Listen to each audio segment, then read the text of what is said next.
The Lisbon Treaty. It's been argued for and against in the national media for weeks now. But what are both sides really talking about? You've probably seen posters on the roads, been handed leaflets on the streets, or seen them on the news. People telling you what Lisbon will do, won't do, why it's good, why it's bad, why you should care. In this documentary, we want to show you what Lisbon is really all about, with a debate held by the UL Debating Union between the yes and no sides. We also try to find out how much people actually know about Lisbon. And finally, we take a look at what the lies and misrepresentation of facts that have sadly come from both sides of this referendum. ULTV presents The Lisbon Truth. Firstly, I'm going to talk about the changes that the Lisbon Treaty proposes to the EU Council. The EU Council will now have to hold its meetings in public. I think that this is better because it increases accountability and increases transparency within the EU. It creates a more powerful European Parliament, which means our directly elected representatives have more of a say in what is going on in Lisbon. No, thank you. It makes it easier for further enlargement. The Nice Treaty caps the number of members of the EU at what it is at the moment. We can now let in more countries, and it also lets a way for countries to leave the EU if they no longer want to be in it. It also increases the participation of national parliaments. It does this by letting them compel the Commission to withdraw or review legislation, therefore increasing what the national parliaments can do within Europe. I don't think any of this is bad. I think that fundamentally all these things are good, and therefore I think that the actual changes to the structures within the Lisbon Treaty are all a pretty good thing. Yes to jobs, yes to Europe, the simple Fine Gael policy. Yes to jobs automatically implies that being a member of the European Union will help us to create more jobs. This has been true in the past, but in this instance is not necessarily true. Certainly with companies like Dell, which are pulling out. They're pulling out for reasons not related to the EU, and therefore passing the Lisbon Treaty will not necessarily mean that more jobs will be created. However, large companies who employ Ireland like Intel are saying you should vote yes, because voting no may in fact jeopardise the existence of companies already here. Voting yes won't necessarily mean more companies will come in.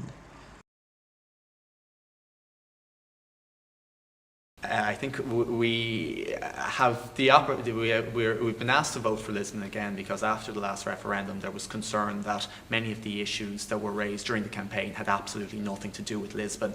The government have sought assurances and received legally binding assurances on these issues, and in light of this clarification the Irish people are being given the option to ratify the treaty again. The Irish people have the absolute sovereign right to decide to say no again. I hope they don't, but they have the absolute sovereign right. Okay. What are your views on the upcoming Lisbon referendum? Well, I think it's kind of good that there have been guarantees given in relation to some of the issues that were cited by the no side last time. Also, it's good to see that there's a bit more, a bit of an evening out in the coverage given as well, compared to last time. The no side seemed to, particularly Declan Ganley, seemed to get an awful lot of coverage, whereas there seems to be a little bit more equal coverage this time. Do you feel that the no side have, a bit of propaganda, spreading a bit of propaganda maybe? Or do you feel that they have legitimate arguments? There are probably very few legitimate arguments on the no side, such as abortion not an issue, gotten guarantees in relation to all the previous treaties. I don't know where CORE are getting this 184 minimum wage from, but that's purely a matter for our own government. They could do it without Europe anyway. Not that they can to people who already have jobs, because it's illegal to reduce someone's wages.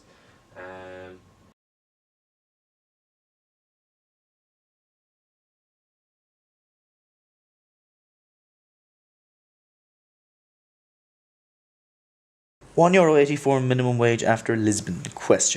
This is a CORE poster. This is one that has been the most controversial of the campaign. It is also a lie. There is absolutely no possibility of the minimum wage in Ireland being €1.84 after Lisbon.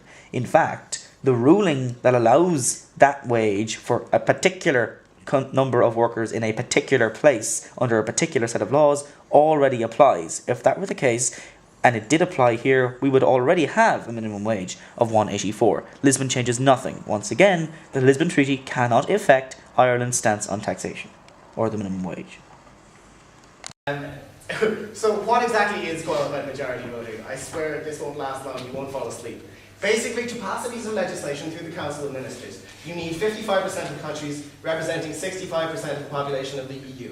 And that sounds fine. It sounds like, oh, well, there's no way anything could get passed unjustly that might harm, so that might prejudice the interests of small minorities.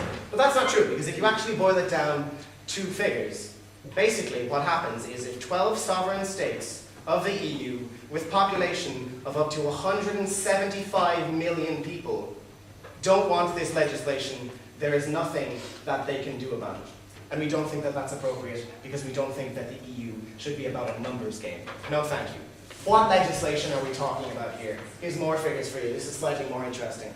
We're talking about 54 more policy areas using this system. These decisions in all of these areas, 54 more areas that the Council of Ministers will use QMV for. Out of those, 43 of them will have no Irish opt-out mechanism. That's 43 areas where Ireland can be overruled, along with 11 other states, with 170 million other people, by the wishes of the EU. Those areas include, just to give you a little bit of a taster, tourism, which David was so keen on. We think that's kind of important. We think Irish interest in tourism might not necessarily be the exact same as broader European interests. We think we should make our own decisions on it. Transport, that's kind of important too. For like an organisation that's trying to abolish the pint, we think it would probably be bad if tourists suddenly start driving on the other side of the road. It's going to be kind of chaotic. Energy, we think that's probably kind of important too as a general area. Sporting and cultural incentives. And my two favourite ones, this one which is delightfully vague, internal financial regulation and accepting or suspending member states. Now you can sort of see a small bit of logic behind accepting or suspending member states not being unanimous, because obviously you can't have a unanimity on a vote to suspend a member state, because presumably one of them will be against it. But it's a little bit worrying that 12 states could oppose a member state being suspended, and that member state could nonetheless be suspended from the EU and be suspended from all the benefits that being a member of the EU accrues. We think that's worrying. That's very, very worrying, in fact.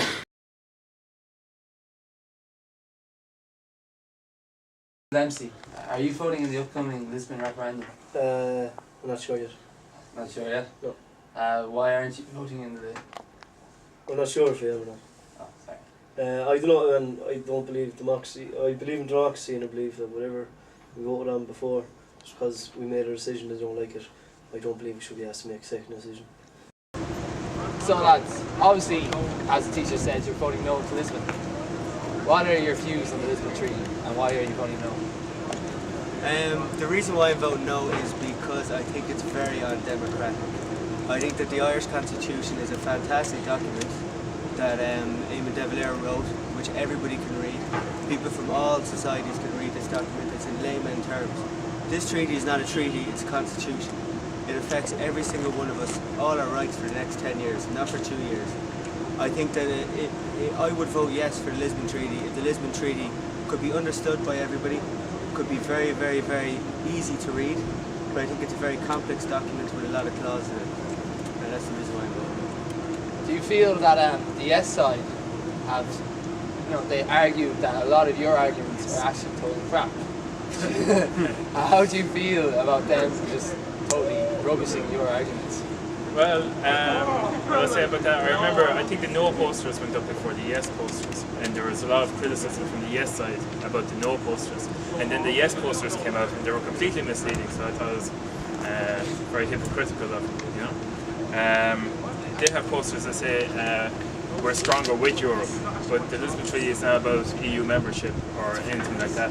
One of the architects of the Lisbon Treaty actually said that the Lisbon Treaty was not written or designed so that if one of the 27 member states does not ratify the treaty, then that state will be shunned or isolated by Europe.